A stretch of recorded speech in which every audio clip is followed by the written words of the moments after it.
here. It's a great day for us. It's a great day for the team.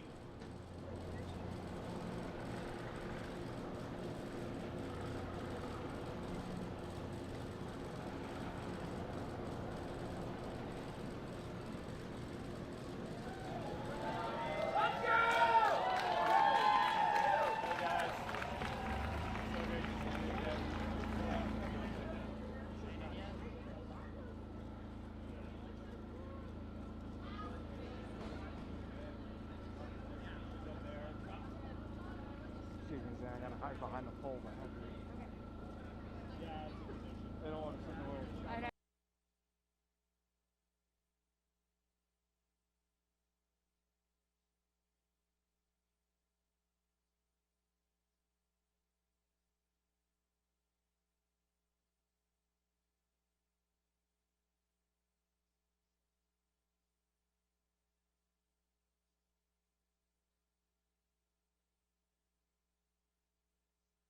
GLS, go for your left.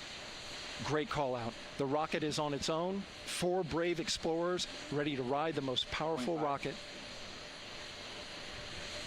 NASA has ever launched. Sound suppression water is flowing. 15. And here we go. 10, 9, 8, 7. RS-25 engines lit. 4, 3, 2, 1. Booster ignition. And liftoff. The crew of Artemis 2 now bound for the moon. Humanity's next great voyage begins. Good roll pitch. Roger, roll pitch. Houston now controlling the flight of Integrity on the Artemis 2 mission around the moon. Integrity, AMT high. AMT high. On time, passing 30 seconds into the flights. Integrity passes the alternate MECO. Target milestone. Mission Control Houston seeing good performance on the 4 main engines. Space Launch System core stage. Integrity, GPS processing. Outstanding, Stan. We see the same, and we have a beautiful moonrise. We're headed right at it.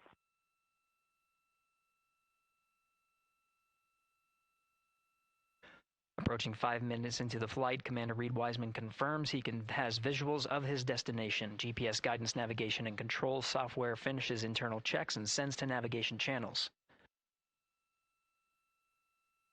Integrity, 3 engine press. 3 engine press. On time, now passing 5 minutes 20 seconds of mission elapsed time into the Artemis 2 mission. At this point, 3 good main engines are all that's needed to carry Integrity to a nominal main engine cutoff target. Though at this time, we're seeing 4 good engines here in Mission Control Houston. Integrity, 75 miles in altitude, 330 miles downrange, approaching 10,000 miles per hour. 1 minute 50 seconds of mission elapsed time, standing by for main engine throttle down to 85%, ahead of solid rocket booster separation expected at the 2-minute 9-second mark. Main engines throttling up, guidance converged.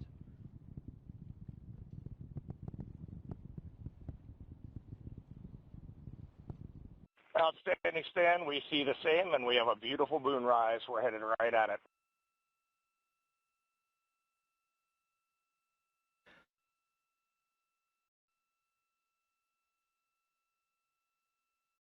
Integrity and nominal MECO core stage separated. Crew of Reed Wiseman, Victor Glover, Christina Cook, and Jeremy Hansen now in orbit around the Earth at the beginning of their journey to the moon.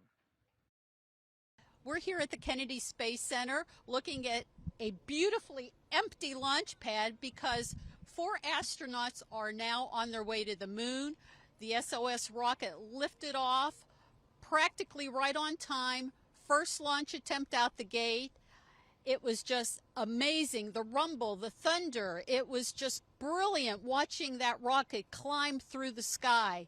And the commander, Reed Wiseman, reporting down that they were headed right into a moonrise as they headed east. Just phenomenal, fantastic. I've seen nothing like it. It's just thrilling to everyone here at the launch site. Now, there's a lot more ahead. The crew's going to spend an entire day circling Earth to make sure their Orion capsule is working. This is the first time the life support systems have ever been tested in space. Everything has got to go perfectly, and then that's when the all-important TLI engine firing, translunar injection, that will commit the 4 astronauts, 3 Americans, 1 Canadian, on their way to the moon, a 4-day trip. You turn around it, 4 days back home. Close to 10 days all told. NASA's returned to the moon. Humans are back on their way as lunar visitors. So today, April 1st, 2026, 6:35 p.m., NASA's Space Launch System rocket lifted off the pad with 8.8 million pounds of thrust, carrying the Orion spacecraft and the Artemis II crew out to Earth orbit and beginning America's grand return to the moon. Now, about 51 minutes into the flight, during a planned handover between satellites, the Orion spacecraft underwent a communications issue, leading to a temporary partial loss of comms. The uplink from Capcom to the crew was being heard by the crew, but we cannot hear their responses for a brief period of time. There were no issues with the vehicle itself. Comms with the crew have been restored. We're actively working the issue, and we'll keep you informed.